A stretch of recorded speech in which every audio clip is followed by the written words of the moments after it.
Sie leiden unter der Last der Schulden. Tief sitzt der Frust über immer neue Sparpakete bei den Menschen in Griechenland, Italien und Spanien. 3 Länder, ein Problem.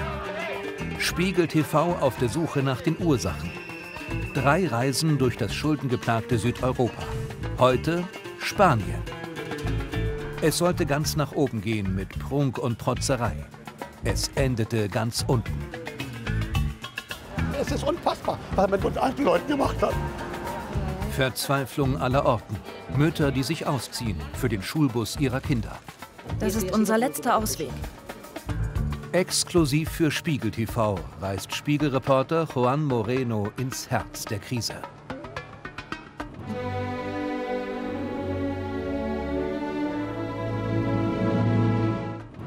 Ich heiße Juan Moreno, bin 40 und habe nicht einen Ort, den ich Heimat nenne, sondern 2. Genau diese Strecke hier bin ich zum letzten Mal vor ziemlich genau 25 Jahren gefahren. Damals im blauen Opel Rekord meiner Eltern. Meine Eltern waren Gastarbeiter in Deutschland und wir sind jeden Sommer von Deutschland nach Südspanien gefahren. Meine Eltern sind mittlerweile wieder zurück nach Spanien gegangen. Ich bin in Deutschland geblieben, bin dort Journalist geworden und werde jetzt immer wieder gefragt, wie die Krise in Spanien das Leben der Menschen in Spanien verändert hat. Und das wurde ich so oft gefragt, dass ich irgendwann beschlossen habe, jetzt fahre ich diese Strecke einfach nochmal ab. Von Nordspanien, wo wir gerade sind, runter bis in das Dorf meiner Eltern. Rund 1000 Kilometer habe ich vor mir. Meine erste Station, Barcelona, die stolze Stadt am Meer. Bekannt für ihre Architektur, die Tapas im Barrio Gótico, die reichste Stadt Spaniens. Jedenfalls, wenn man nicht so genau hinschaut. Die Arbeitslosenquote liegt bei rund 18%. Ich bin mit César verabredet, einem Goldhändler. Goldhändler sind Krisengewinner. Ihr Geschäft ist das Gold und das Silber der Verzweifelten. Münzen, Löffel, Schmuck, Serviettenringe. Alle Arten von Schmuck.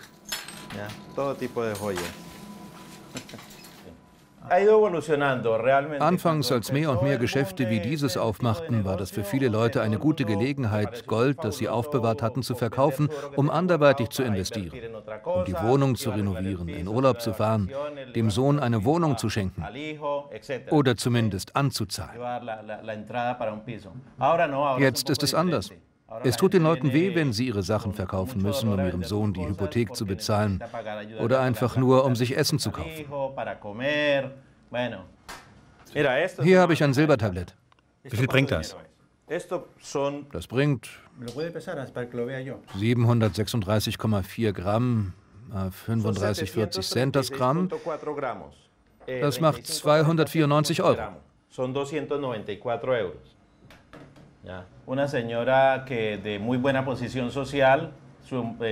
Eine Frau aus gehobenen Kreisen, ihr Mann hatte eine Firma, die Schiffe repariert, musste nach und nach ihren Schmuck verkaufen. Alles Sammlerstücke.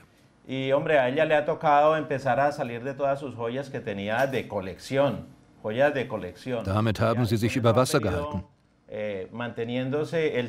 Er musste seine Firma liquidieren und sich arbeitslos melden.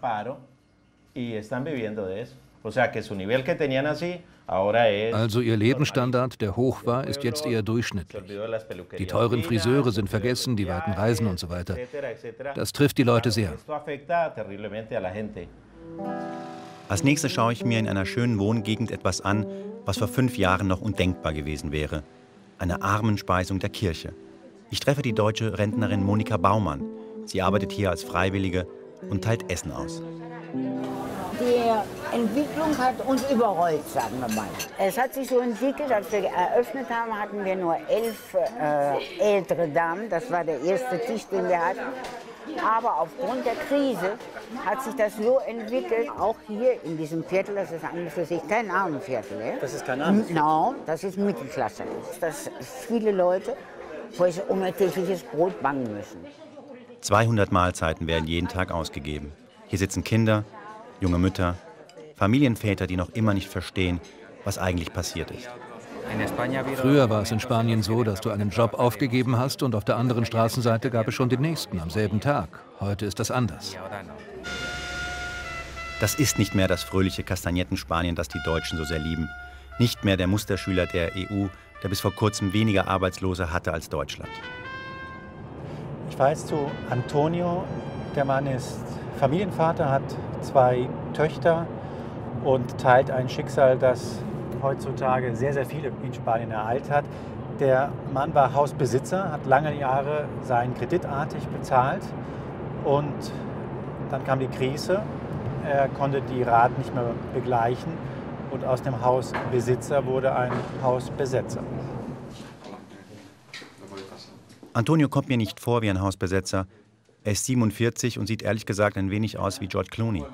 Seit 3 Monaten wohnt er hier.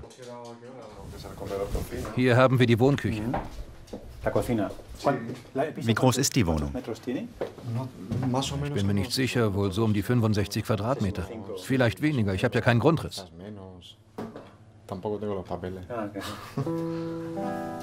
Die Wohnung ist ein Neubau, unbenutzt. Antonio ist der erste Bewohner. Das Haus gehört der Sparkasse. Die hat Antonio verklagt und ihm ist es egal. Er und seine 2 Töchter brauchen einen Ort, an dem sie leben können.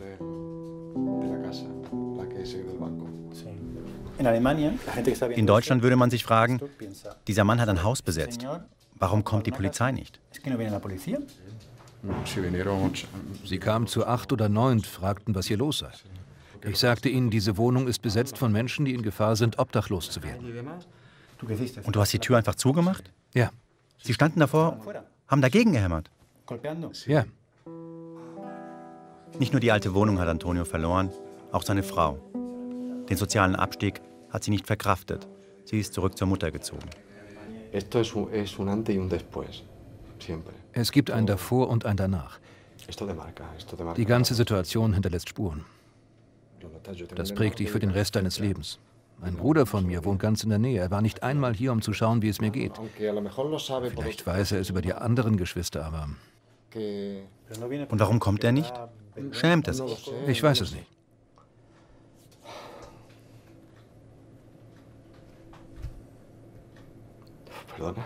Tranquilo.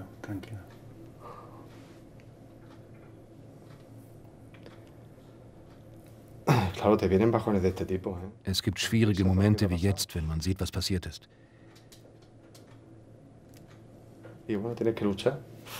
Aber du musst kämpfen. Du musst kämpfen.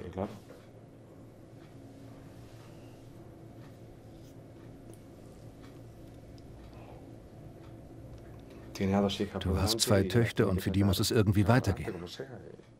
Man muss viel Kraft haben. Es gibt in Spanien kein Hartz IV, kein Wohngeld, kaum staatliche Hilfen. Antonios Hoffnung ist ein kleiner Laptop, in dem er täglich nach einer Stelle sucht. Was für eine Stelle? Das ist ihm schon lange egal. Das sind alle Bewerbungen, die ich während der letzten Wochen geschrieben habe. Ich habe als Dreher gearbeitet, aber da gibt es nichts. Putzmann, Verkäufer, Kassierer, da bewerben sich 879 Menschen. Wie konnte Spanien so abstürzen? Wie seine Wirtschaft so unglaublich gegen die Wand fahren? Um das zu verstehen, fahre ich zum berühmtesten Flughafen in ganz Spanien, nach Castellón. Dort treffe ich den Umweltschützer Francisco González, der mir erklärt, wie man 150 Millionen Euro verschwendet. Wow. Francisco, wann ist hier der letzte Flieger gestartet? Hier ist noch nie ein Flieger gestartet oder gelandet. Und wie lange liegt er schon brach? Seit mehreren Jahren. Eröffnet wurde er vor 1,5 Jahren. Den Bau will ich mir aus der Nähe anschauen. Guten Tag. Kann man da rein? Nein. Nur für Fahrzeuge mit Genehmigung. Und wir können nicht drehen? Nein, man darf hier nicht drehen. Kameras sind nicht erlaubt. Aber das ist doch ein öffentlicher Flughafen, oder? Wird er denn bald eröffnet?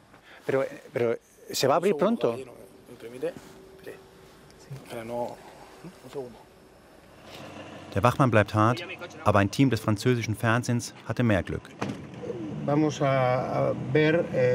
Lassen Sie uns den Flughafen anschauen. Er ist voll funktionsfähig, wurde auf einem 500 Hektar Areal errichtet. Dies sind die Parkpositionen für die Maschinen, alle 9 einsatzbereit. Hier der Pkw-Parkplatz, dort die Eingänge fürs Terminal. Ein moderner Flughafen, neue Gepäckbänder, neue Hinweisschilder, ein neues Terminal. Alles da, alles völlig überflüssig. Ist das ein Geisterflughafen? Nein, er steht nur derzeit leer, genauso wie der Louvre nachts leer ist. Aber er ist geschlossen. Nein. Manche Sachen werden... Aber er war doch niemals geöffnet. Doch, manchmal kommen Besuchergruppen zur Besichtigung. Irgendjemand wollte hier in der Gegend 17 Golfplätze bauen. Darum der Airport. Als der Flughafen gebaut werden sollte, versprach man den Menschen in den angrenzenden Orten, dass sie reich werden würden. Man hat die Baumaßnahmen als Fortschritt deklariert, so als würde Spanien plötzlich in der Champions League der Wirtschaft spielen, innerhalb Europas und der Welt.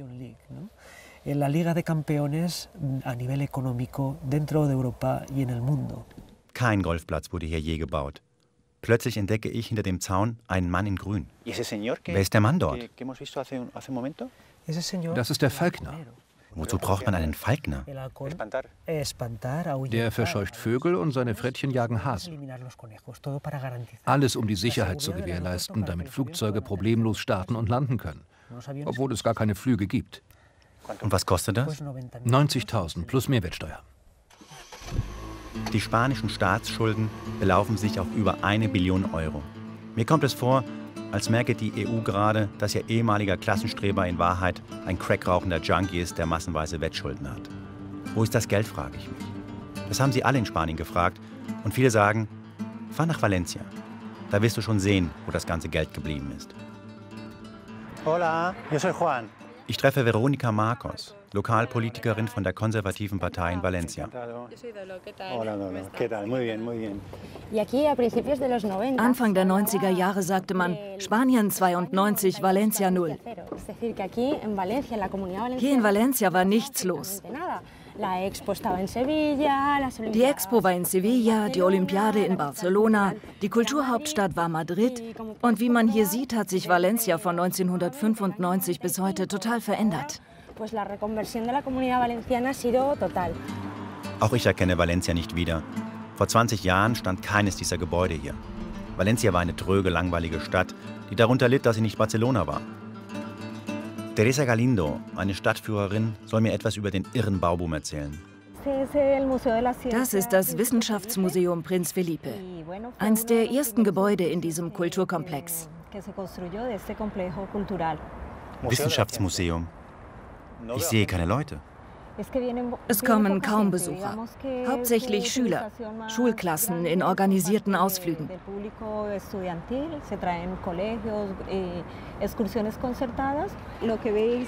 Dort ist die Agora, eines der letzten Gebäude in diesem Komplex. Es wird aber so gut wie nicht genutzt. Ganz am Ende? Was ist das? Das ist der Opernpalast Reina Sofia. Dabei hat Valencia überhaupt keine Operntradition. Zudem finden dort Aufführungen nur an wenigen Tagen im Jahr statt. Die ganze Kulturmeile wird eher genutzt als Kulisse für Fotos, für Modeaufnahmen von Leuten, die sich für Architektur interessieren.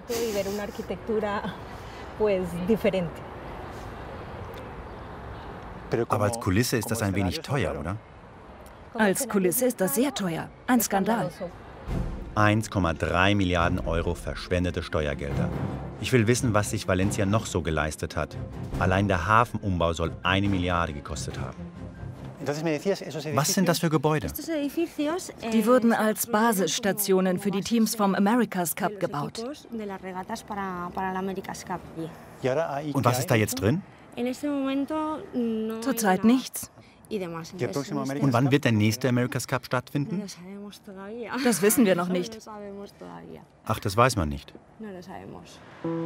5 Minuten vom Hafen entfernt entdecke ich diese tristen Container. Darin werden Kinder unterrichtet. Spanien muss sparen, für neue Schulen fehlt das Geld. Diese Schule heißt Öffentliche Schule 103. Es ist so ein nichtssagender Bau, dass er nicht einmal einen Namen hat. Schule 103. Teresa hat eine Freundin, die ihre Tochter gerade abholt. Ich frage mich, was Eltern denken, deren Kinder in so einer Baracke zur Schule gehen müssen. Für die Kinder ist es eine Katastrophe. Wenn die Sonne scheint, verbrennen sie. Wenn es regnet, werden sie klatschnass. Wenn es kalt ist, können sie nicht auf den Hof gehen. Und wenn sie aufs Klo müssen, dann verstopfen die Abflüsse und die Scheiße, entschuldigen Sie das Wort, quillt aus dem Abfluss, anstatt zu verschwinden.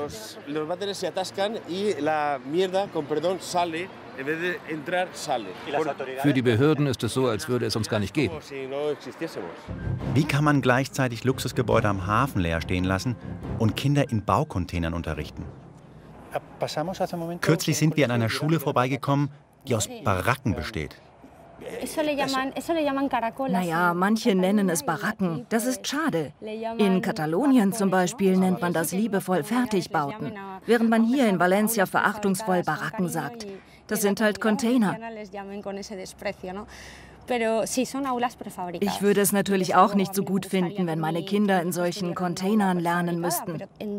Aber alle Fertigbauten in ganz Valencia werden demnächst durch neue Schulgebäude ersetzt.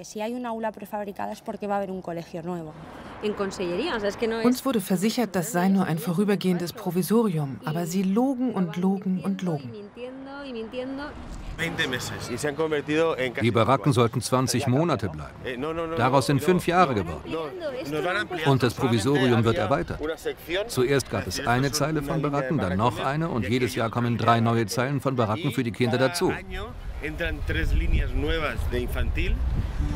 Die Sparbemühungen der Regierung treffen vor allem die Schwachen, nicht die Banken oder diejenigen, die Milliarden verschwendet haben. Mein nächstes Ziel ist ein Hotel in Valencia, die Vorstellung eines Pin-Up-Kalenders. Doch es sind keine Profimodels, die sich ausziehen, es sind Mütter, denen die Stadt den Schulbus gestrichen hat. Der Nacktkalender soll Geld bringen, damit ihre Kinder wieder mit dem Bus zur Schule kommen können.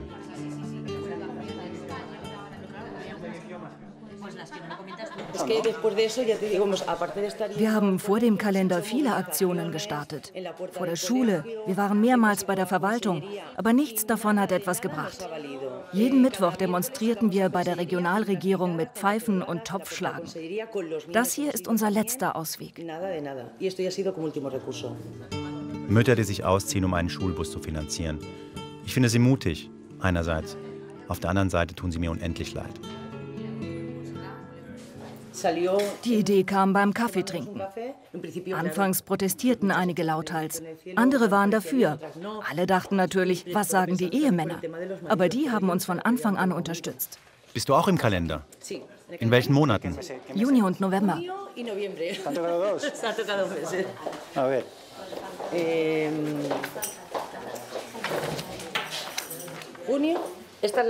Juni, die Haltestelle des Schulbusses in meiner Siedlung. Aber hier fährt kein Bus mehr. Die Haltestelle gibt es noch, aber da kann man lange warten. Hier wird kein Kind mehr abgeholt. Und September? November.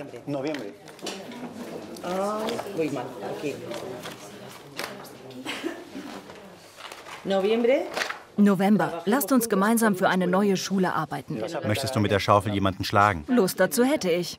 Verständlich.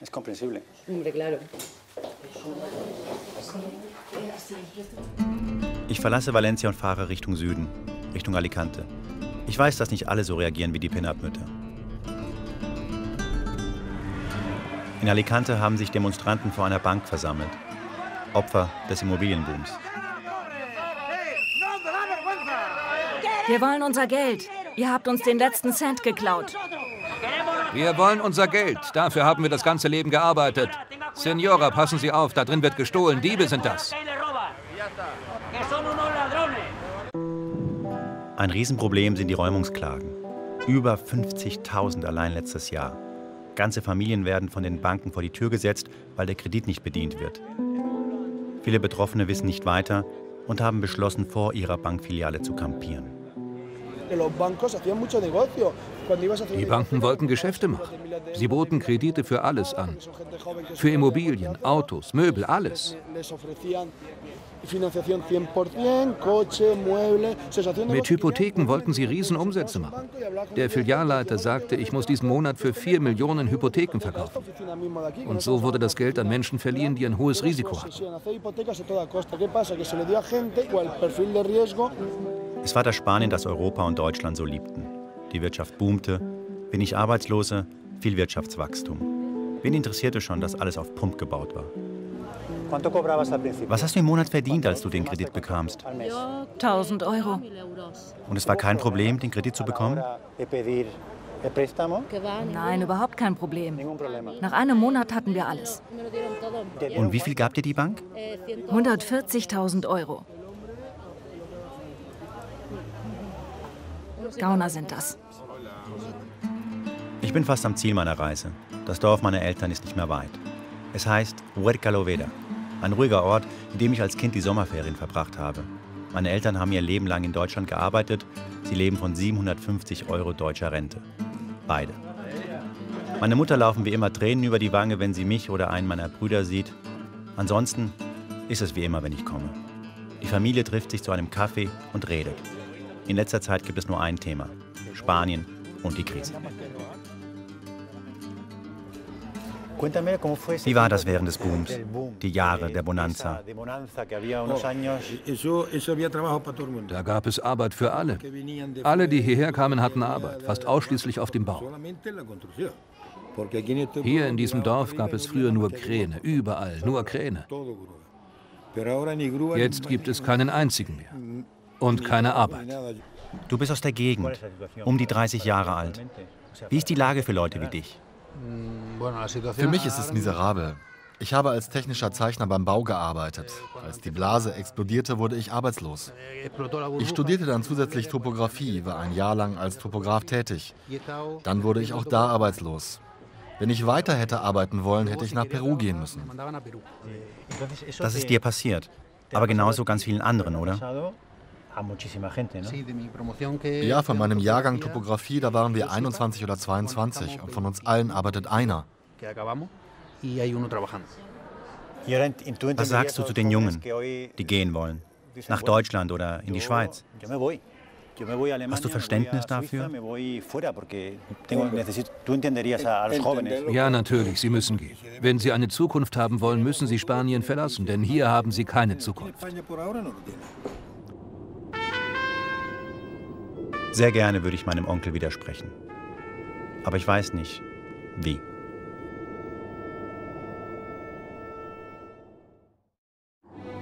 Und nächste Woche bei Spiegel TV: Im Kessel. Trauma Stalingrad.